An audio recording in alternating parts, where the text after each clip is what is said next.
Some things I went for in the beginning, I was so ambitious. Once I met Mr. Schoaf, found some new ideas that were life-changing. Profits are better than wages.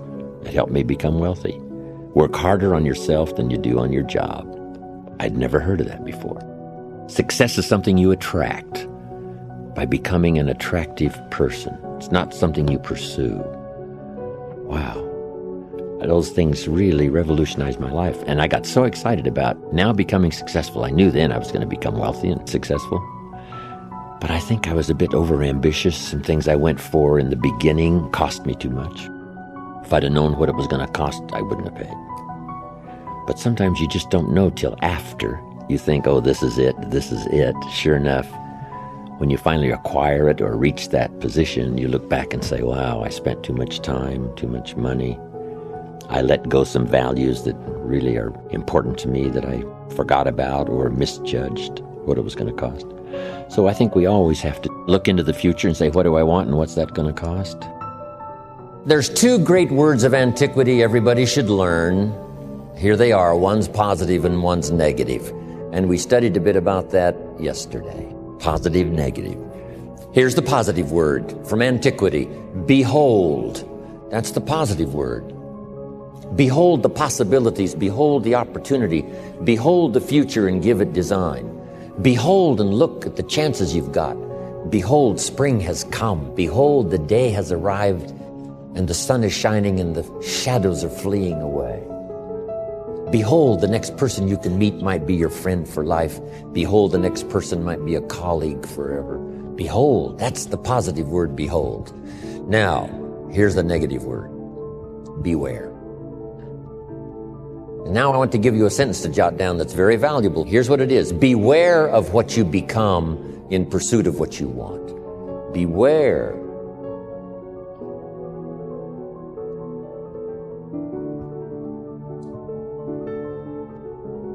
All of our lives, we have to deal with behold and beware.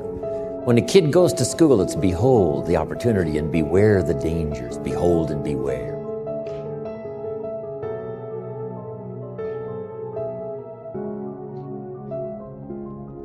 So beware of what you become, pursuing what you want. Some things I went for in the very beginning cost me too much. I got so obsessed with some things that I found out later the price was too big to pay. If I would have known better, I never would have paid. But sometimes we learn when? After. So don't become so obsessed with something that you lose your sense of reason or it costs you your friends. Don't be so obsessed with something that you compromise your virtues and your values. The story says Judas got the money. You say, well, that's a success story. No. It's true, 30 pieces of silver was a sizable sum of money, but it was not a success story. His name was Judas. Doesn't that ring a bell? It makes all the difference in the world. Judas got the money. Here's something interesting about the story of Judas.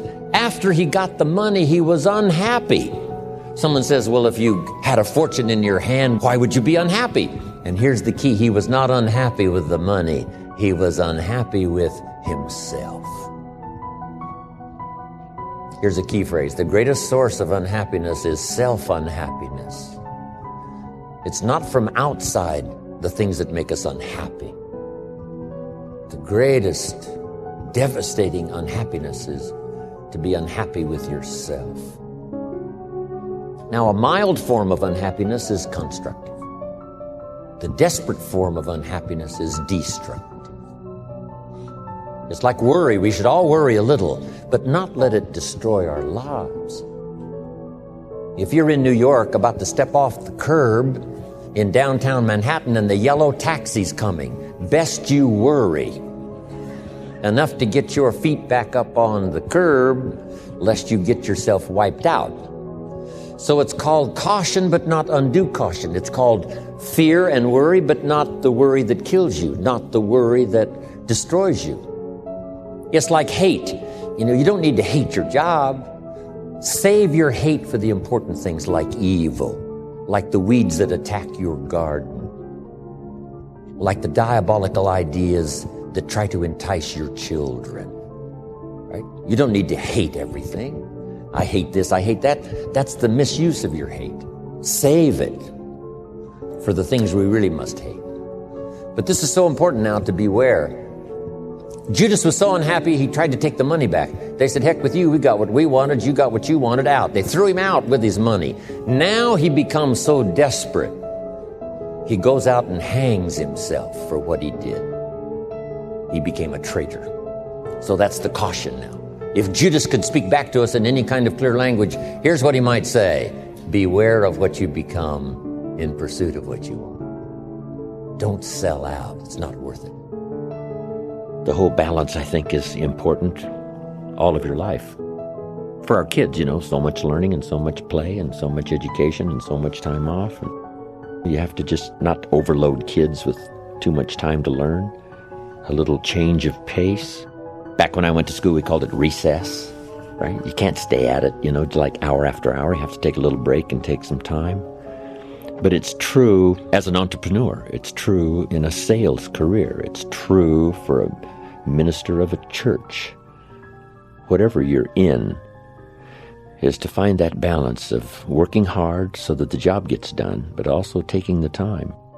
I used to work hard and think, wow, I should have my family on the beach. And then I'd take my family to the beach, and at the beach I'm saying, wow, I should be at the office. So you just have to learn to say, when you're at the office, do the office stuff. When you get to the beach, forget the office for a while. And that balance is important. It's important in good health, right? They had this diet that said high carbohydrate is the way to go, right? Sure enough, it wasn't. Now it's all finally turned around, and we know a lot more.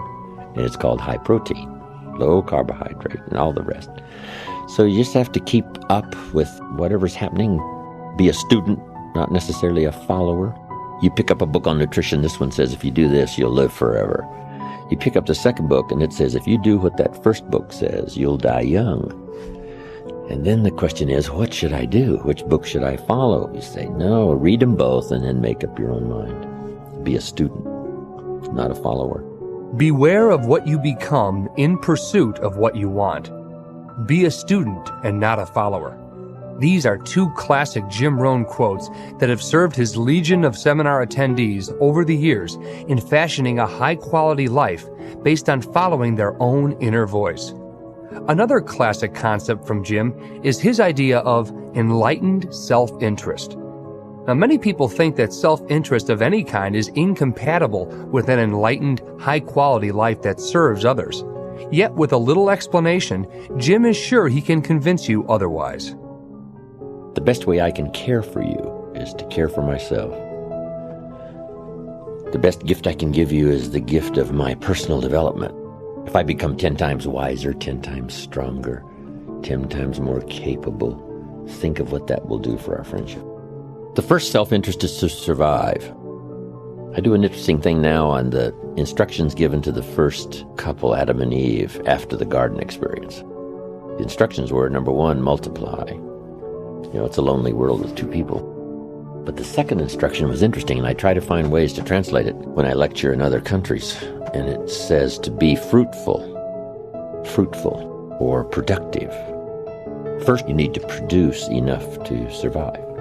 If a man is by himself and he produces enough for himself, that's called self-care. Then, if he wants to live a higher life, a companion or get married, he now must produce enough for himself and his wife. Somebody says, well, why work that hard when you could just take care of yourself? But that's okay. This is not a moral question. This is a question of, do you wish to live a higher life, a better life? And almost everyone would agree that would be a better life, to be with somebody.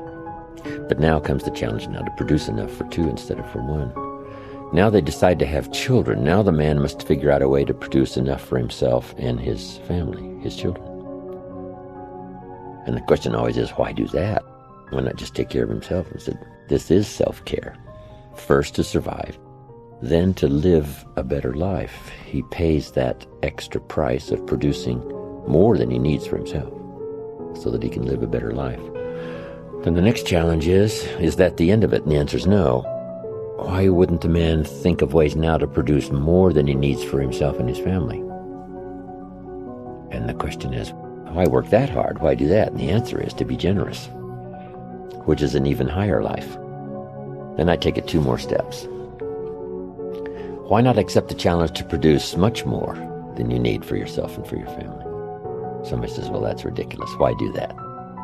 You don't understand. It's to live a higher life. Then I take it 1 step further, to produce far more than you need. What a way to live. Extraordinary.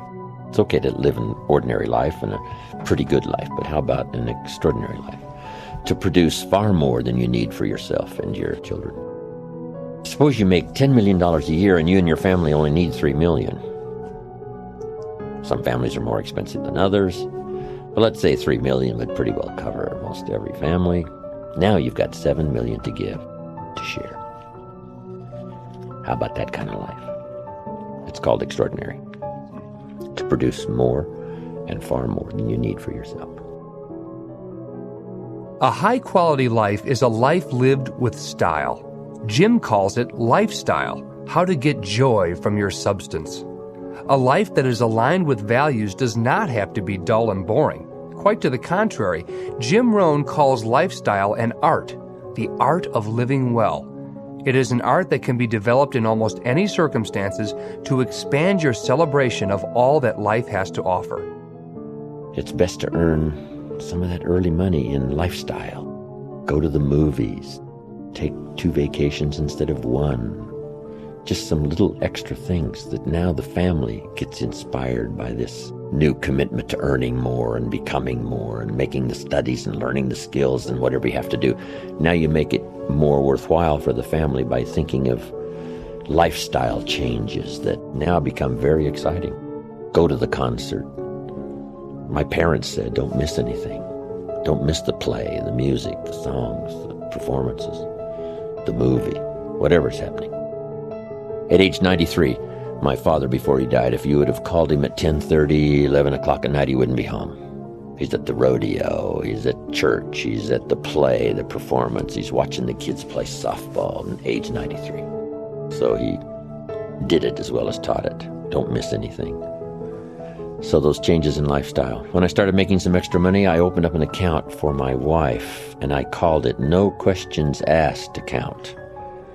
And I said, here is the checkbook for a new account, and it's called No Questions Asked. I'll just keep putting money in there, and you spend it for whatever you wish.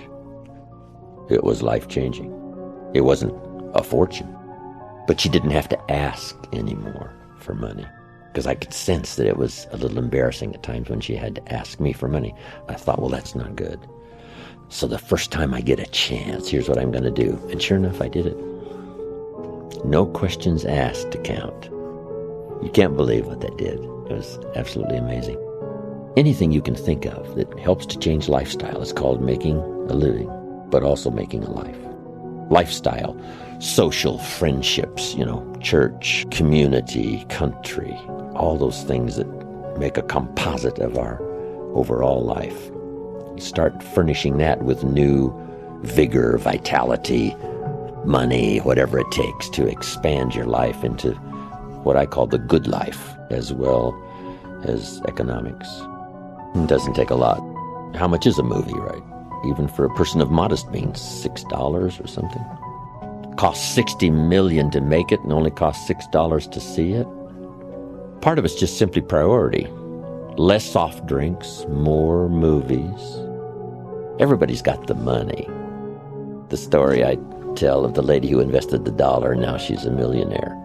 So she had the $1. Depends on where you put it. I now have these 4-hour lunches with my grandchildren, who are now 15 and 16, talking about everything. Out on the veranda, La Playa Hotel in Carmel, overlooking the ocean and the gardens. A 4-hour lunch. How much can you eat? just a few people.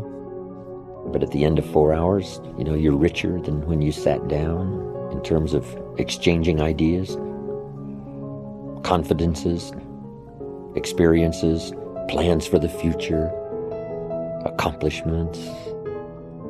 It's exciting. Probably nothing more rewarding than conversation. Sometimes you need to be alone. For all of my busy life, from Milan to New York to Paris to Mexico City to the giant cities of the world, I do seek solitude, but only for short periods of time, not long periods of time. But it is important for me to get away, think and ponder and wonder about my life and what's happening, what's going on, where to go from here. But some of the greatest rewards are in personal conversation. I've got some close friends, some mentors that have been around for the last 50 years for me, that a couple of hours of conversation and you've got enough to feast on and live on for a while until you can have the next one. But it's easy to be a little too busy to go to lunch with a close friend and not miss it, or spend an evening with 2 or 3 families and enjoy life. How much is a concert? $25, $30, $40? Somebody says, well, poor people can't afford to go to a concert. See, no, it's only 8 Coca-Colas. It just depends. So you save up your soft drink money and you do some special things. So lifestyle to live well doesn't cost a fortune. All it costs is paying attention. Then the little dramas. I told a story about calling my father after my mother died. My father lived another 8 years, and he spent 1 more year out on the farm, which I still have up in Idaho, where I make a little wine and grow a few crops and live the good life overlooking the Snake River. But my father spent 1 more year the nights, and then he got a little lonely, and so I got him a place in this little farm village close by, so he could at least go there, spend the night, have breakfast, and then jump in his car and go back to the farm. Then there's a place close by called the Decoy Inn, little cafe, where my father most every morning would have breakfast with the farmers. So I'd call him while he's having breakfast. Just takes 10 minutes. Papa, I'm in Israel. And they'd bring him the phone, and we'd have this conversation. And he'd talk real loud so they could all hear the details. They gave me a reception last night on the rooftop. And he'd say, reception on the rooftop. Underneath the stars, Pop. He says, underneath the stars. So everybody gets in on this little conversation he's having with me. Now he's got a story to tell for the rest of the day. My son called me from Israel, and I know he had to get up in the middle of the night. Makes a much more special day. Only takes 10 minutes. Easy to, easy not to. I'd send him these postcards from around the world, and he'd save them. Show them around. When I'd get back, some of them had a little butter and jelly on them, right where he'd passed them around at breakfast. Then he'd get to retell the story. I was showing these postcards to my friends, and here's what happened, and here's what they said. And it keeps this lively interchange between father and son going. I took him back where he was born in my motorhome one year. Odessa, Washington.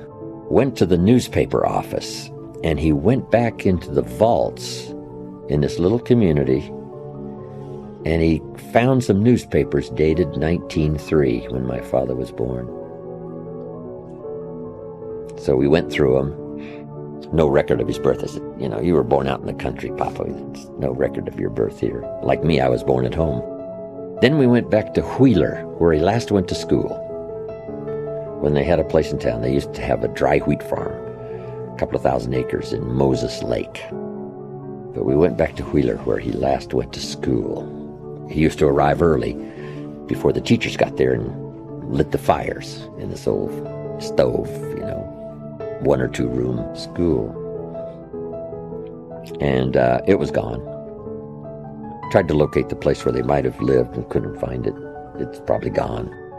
The only thing left in Wheeler was a church and a bar. And my dad says, well, that's a pretty good combination. Get messed up in one place and get straightened out in the other. I said, that's good, Papa. But anyway, to keep that kind of relationship alive, my parents were extraordinary, and the little things you can think of, right, that makes lifestyle unique. It's not a matter of cost. It's really more a matter of time than cost. Everybody has a different temperament and personality, and it's something that has to be developed, over a period of time. If you're too shy, you should really learn to push that into a small corner and speak up more. If you're a little too loud, maybe you should, calm down just a little bit. But we shouldn't try to just radically become someone else. But that's what sophistication and civilization is supposed to do, is to make us civil. And to be civil in a civil society, we all must deal with that dark side of our nature, the positive side of our nature. And it isn't that it ever gets done or finished, but that we should suppress those things that would cause us trouble, not only within ourselves, but cause us trouble with someone else. It's a never-ending challenge, but to still always be who you are. But who we are is, you might describe it as dual nature. And the key to life is to become the most of the good in you and the least of the bad. So it's important also to see if you can't work on those things that, are not in your best interest, both in your thinking process and developing your plans for the future, or in your process of working with others, sitting at a conference table or being involved in an enterprise. That's a constant. When some become wealthy now, they have to deal with ego that didn't show its sort of ugly head until, the money was flowing like a river, and now this little gremlin on one shoulder whispers and says, now's the time, right, to, conquer the world and let everybody know you're the master. And sure enough, it can cause all kinds of problems. One of the greatest difficulties of wealth is, handling this issue of ego and keeping it under control. So we need to reveal who we are, but we also need to master the art of who we are presented as our best, as it serves us and our children, as it serves us and our friends, as it serves us in our business. But it is a constant and it never ends.